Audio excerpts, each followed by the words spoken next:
They mock you behind your back. They laugh at your dedication to the ivory tower.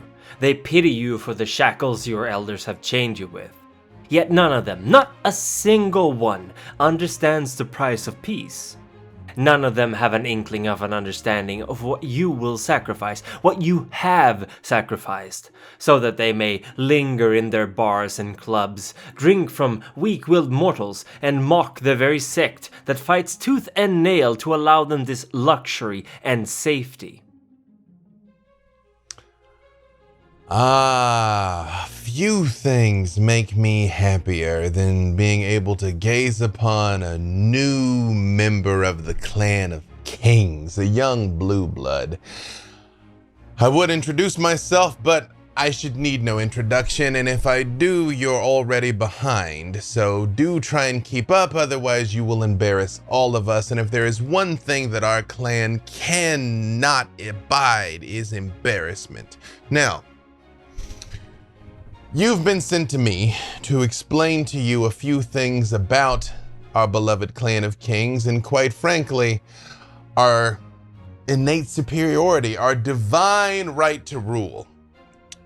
And it's all true. The other clans are deeply envious of us, and why wouldn't they be? In a world where Ferraris exist, in a world where you can have high performance luxury lifestyle, why would you want to scrape and fret amongst IKEA in sales? So that at its core is what we Ventrue are, the rulers. We are burdened by glorious purpose, but that is all right. You will find that while it is in fact lonely at the top, there are numerous benefits from occupying our station, and it is up to you, neonate, to make sure that our legacy is secure for the centuries and millennia to come. So I will give you a very brief overview of how things work for us and how you would be well to look at them. Camarilla, Anarchs, Sabbat. Profit is profit, business is business. All things being equal, the order and structure of the Camarilla is ideal for us because order is always good when you are the one profiting from the order. You, as a youth, might find it difficult to crack the structure of the old guard and make your way up, however, which might make the Anarchs seem a little more attractive. I myself, of course, have had significant success in the Anarch cause. I myself have nothing against rules, I have nothing against structure, I have nothing against impassioned, wise leadership. Well, I personally don't like having a boot on my neck simply because I'm not 500 years old yet, and that is why the Camarilla is difficult for me in particular. The Anarchs give you opportunity, but they also give you chaos.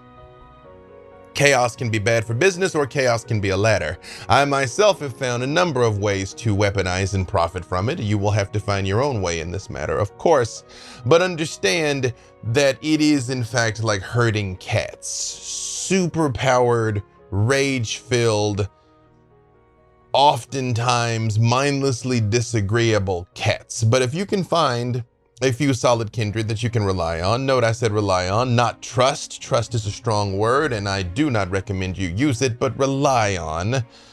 Then you will be capable of great things in these nights, and their disorganization gives many opportunities for a far-sighted young kindred such as yourself to advance, and the sky is the limit. Just don't come after any of my turf and we'll get along great. But if there's something I can do to help set you up elsewhere, please don't hesitate to ask. It might cost you a favor that you will owe somewhere down the road, but I guarantee you the interest rate will be fair.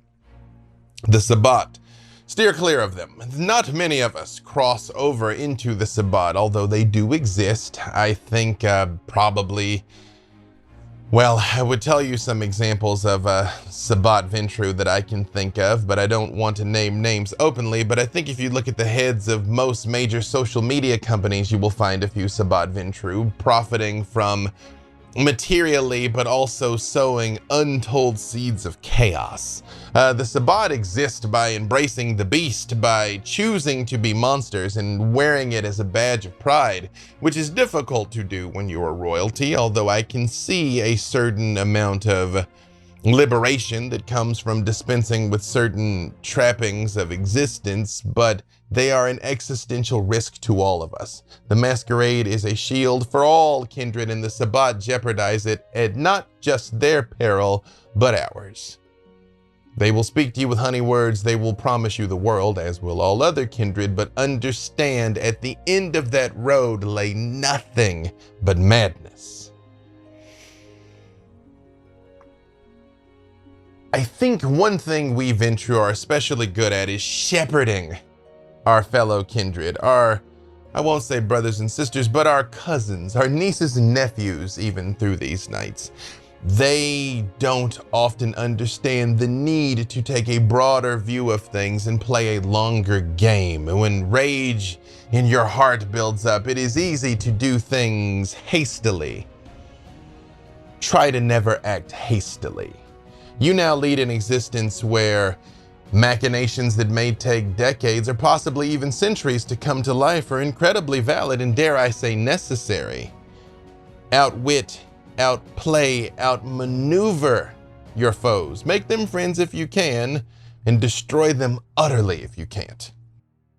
The lot of Clan Ventrue has always been to be their brother's keepers, to bear the burden that no one else wants to or can carry. Whether that is by ruling justly over a domain, seeing to the needs of its citizens, or to mete out punishment when all others are too blinded by their compassion or cowardice to act. Bonum, commune, communitatis. Noblesse oblige may be a foreign concept to many, but any Ventrue child worth their salt will have it imprinted upon them from the very moment that they taste their sire's vitae. Privilege entails responsibility. You are superior to all others. It is your lot to shepherd them. Obviously, this does not extend to all of the clan. Some Ventrue, especially those who may have left the Camarilla to side with the Anarch movement, may resent this kind of responsibility. They may hunger for personal power, of prestige and wealth, but shy away from the other side of the coin. They do not understand that power does not exist in a vacuum. Nor is it ever granted without something being demanded in return. Observe an Anarch blueblood who desires to get rich quickly and easily through the trading of narcotics. Illicit businesses rarely require much paperwork, at least not initially, but there will come a time when the duty-fearing Ventrue find themselves managing a vast network of pushers and enforcers, extending their influence to the local police, the media, and even politicians. Soon they need to spend large amounts of time briefing their subordinates just to ensure that things run smoothly, unless they employ trusted retainers bond in blood and money. Yet these too will need managing, all the while the blue blood need to be mindful of aggressions from competition. Eventually the Ventrue, Anarch or not, will find themselves ruling over a small domain. They cannot help it. It is in their blood. And as for the anti-tribu, they too know what it means to have noble obligations. While they consider the Camarilla and their blue bloods greedy, stunted creatures fit only to lick the boots of their antediluvian masters, they, like their cousins, lead by example. Fierce warrior kings, they will wade into the thick of battle, confident that they were chosen for a higher purpose. Their loyalty to the Sword of Cain is unswerving, matched only by their disgust for their merchant cousins. It has always been to be their brothers pick their childhood with such care as the pillars of the Camarilla. They will often consult with their own sires, if possible, about the suitability of their prospect, and some Ventrue will only embrace after their child-to-be has proven themselves capable, sometimes after years of work as a ghoul. Royal blood has little influence in this matter. Despite their epithet, the blue bloods only care for power, not where it comes from, and these days noble lines rarely carry any more than a token bit of importance, if even that. No, the Ventrue are more likely to pick their perspectives from places of power. Political advisors tend to be a favored and often reliable stock, these types of people at ease in the often adversarial corridors of power. Like with the Toreador, the Ventrue will rarely go for public figures, as they often create too many questions and inconvenient situations for it to be worth it. No, much rather the worker ant who will devote their days and nights to see someone else's rise to power, but also has no trouble managing an entire election campaign's worth of staffers to optimize the results. That level of discipline, of commitment and personal sacrifice will often produce a fine Ventrue, and those picked from these backgrounds tend to be groomed for greatness from their embrace, whether they like it or not. While there is no shortage of Ventrue plucked from merchants, bankers, stockbrokers, or day traders, these blue bloods rarely, if ever, earn the same amount of respect from their peers. Despite their clan's interest in accumulating wealth, they place little value in it. Money is merely a means to an end, and thus those who accrue it are considered slightly less than their peers. Thus, those embraced merely to fill the coffers of their more influential clanmates are often quite likely to strike out on their own, realizing that the cards were stacked against them from the start. Unless, of course, they see a deeper value in being a cog in a greater machinery, which some certainly do, or are taught to. Criminals were a rare sight. My apologies, blatantly criminals were a rare sight in the halls of the Blue Bloods for many years. But in the 1900s, with the rise of organized crime, a few Ventrue decided that certain figures from that sphere of society would serve well as childer. To an extent, these criminal entrepreneurs fit the bill perfectly. They built themselves entire institutions under the nose of the government, aptly hiding their activities while amassing fortunes and ruling sprawling empires of vice. Yet they also often lacked the proper respect and decorum that befit one of these kindred, and therefore only a few have, today, managed to amass enough dignitas to earn themselves the respect of the clan. Oftentimes these career criminals will find themselves having a rocky first couple of years as well, having to somehow manage their former gang's affairs while slowly removing themselves from the spotlight and potentially grooming a successor under their control. Naturally, these are only a few of the backgrounds a Ventrue may spring from. Ultimately, they, more than most other clans, are careful in who they allow into their exclusive club, and for more reasons than just how useful their childer is. A newly embraced Ventrue will undergo rigorous training and tutoring as part of their agoge. As lineage is of great importance, a kindred's child's shortcomings are failures of the sire as well. Thus, there is a rigorous program in learning about their new being, about the undead society they belong to, and how to work it to their advantage. Many Ventrue neonates will be significantly more familiar with other clans and factions than, say, a gangrel would be.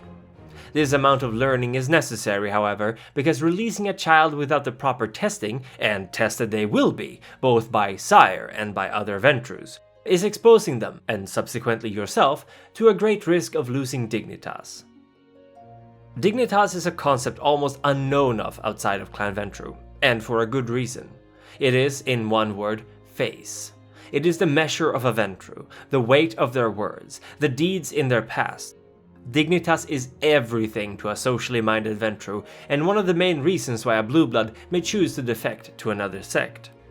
Perhaps it is confusing to other kindred why a Ventrue may wade through a sewer, spend inordinate amounts of money fixing others' mistakes, or take on a job so clearly intended to insult without moving an inch of their stiff upper lip, yet will almost fly into a frenzy at an insult at their name. But if you consider Dignitas, it makes perfect sense. Any challenge, any trial, if passed admirably, will raise the Ventrue in the eyes of their peers and their betters. It will add to their dignitas, reinforce that they are a blue blood to be trusted and respected. To use another example, many Ventrue princes will often allow those in their domain who request it to sire unless the city is suffering from overpopulation, or there is a risk of a shift in power balance in the city. If there is a conflict with the Sabbat, they may even ignore that. Yet should these same kindred sire without permission, the consequences will be dire. Why? Because the sire chose to ignore, or was unaware of, the authority of the Ventrue.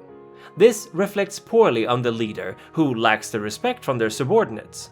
A gangrel or Malkavian might not give it much thought, but perhaps the Ventrue prince was gunning for a seat on the Ephorate, also known as the Directorate, the 12 or so Ventrue who hold immense sway over both their clan and the Camarilla itself. This one act of insubordination might have strangled that ambition, and years of hard work will have come to nothing. Let us now consider their self-sacrificing nature, their bonum commune communitatis. The Camarilla is the life work of Hardestat and many other Ventrue elders. What better way to ingratiate yourself with your superiors than helping rule and maintain their grand plan? Looked at it this way, the noblesse oblige of the Ventrue is nothing but an excuse to look better in the eyes of their peers. Many older kindred are aware of this, and hence why they may not be as easily impressed by the blue blood's pretenses at civility and dedication, but even they will not deny the lengths these kindred will go to earn themselves a seat at a bigger table. There is, however, another tradition close to the heart of most Ventrue that remains perhaps even less known: the ethic of succor.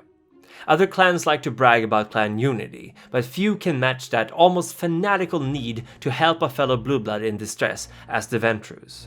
By invoking one of the half-dozen or so phrases taught to them, a Ventrue can, more or less, demand another of their clan to drop what they are doing and help them, if they are of the same sect, of course.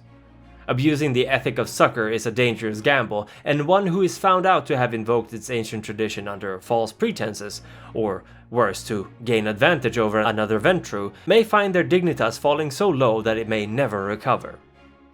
Ventrue interact with one another formally, at almost all times. It simply will not do to have one refer to the other by their given name, or without the title of their office.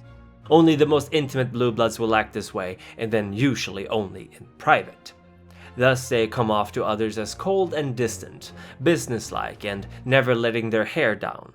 Yet this is a means of survival. Disrespect is a threat to your dignitas, and once more it comes down to personal power.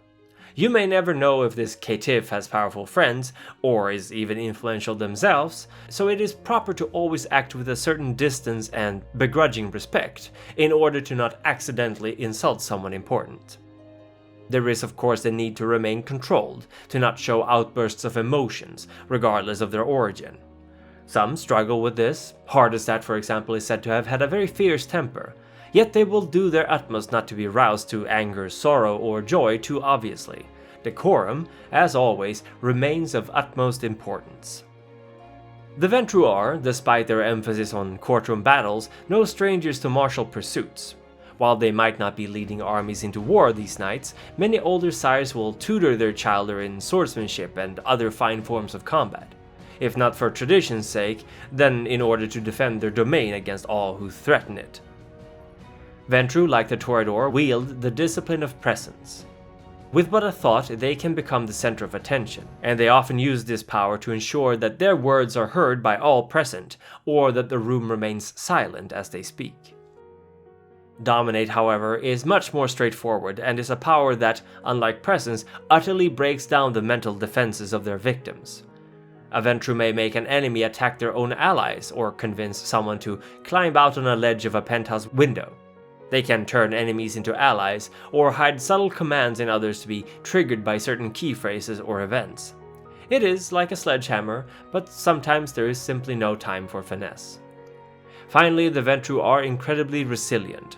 They employ a discipline called Fortitude, which hardens their skin and flesh to the point where bullets may even simply bounce off them. Much like their approach to politics, this power allows them to weather bad times better, to endure for the betterment of their clan and sect. Anti-tribu Ventrue consider themselves more akin to the old Crusader kings than courtroom rulers, and will thus often favor the martial aspects of their clan, wielding two-handed swords and striking an imposing figure as they stalk the battlefields. Finally, one would be remiss not to mention the debilitating bane of Clan Ventrue, their feeding preferences. Ventrue are only able to feed from a certain group of people, and this is unique for each Ventrue.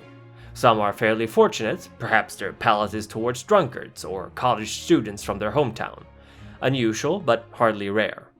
Others are not so fortunate, like Jan Peterson, who could only feed from rape victims, or Victor Temple, Baron of the Valley, who must be known by the person he feeds on, risking his victims remembering what he did to them. Ultimately, it is not known what determines a Ventrue's feeding restrictions, but on occasions they have changed, most often when that particular blood supply can no longer be found.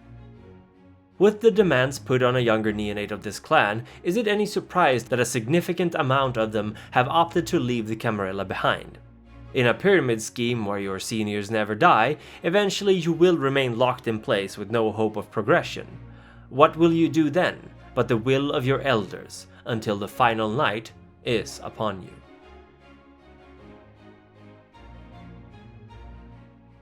My advice to you is enjoy being royalty. This world has untold pleasures, many of which you didn't even know existed before. You truly have no idea how the other half lives, and now you have the privilege to be counted amongst our elite number. I trust your sire saw something of worth in you, or you would not have the same blue blood flowing in your veins that I have. Now, make the most of it. And if you can, while you're trying to find a way to turn a dollar out there, see if you can't find a way to make the world at least slightly less terrible. Of course, I've invested in oil and gas and nuclear and all those other things, but you can make money growing things. Wind and solar is good. The earth surviving is good because we also live on it. I think a lot of the elders seem to misplace this. They think that humans are an inexhaustible supply and that the world will just continue to take whatever beating we put on it. And that is not true. The lupines say we're a scourge on this earth, and don't get me started about the lupines. Just don't go near them.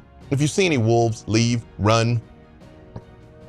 But my final piece of advice to you would be, we don't have to be monsters.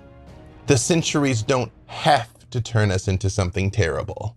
Hold on to as much of who you were that gains you entry in our illustrious number for as long as you can, and may it serve you well into these long nights. I would say in conclusion, if there are other clans that you can rely on, I would advise you against from looking at it in terms of clans and look at it in terms of individuals. I have had fellow Ventrue that were bitter enemies.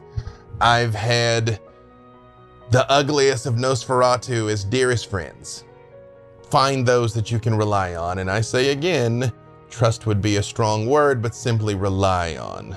Do what you say you will do, always. Do not threaten unless you are going to back it up. If you promise retribution, make sure that it is swift and total, so much so that no one would ever test you ever again. But if you offer friendship, if you offer support, make sure you deliver so thoroughly that when the time comes that you must ask for help, others will heed the call. And in the times to come, 500, 600, 700 years from now, we will meet and raise a glass of vitae from some far-flung space station somewhere, most likely, and laugh about this as we are teaching a new generation of Ventrue.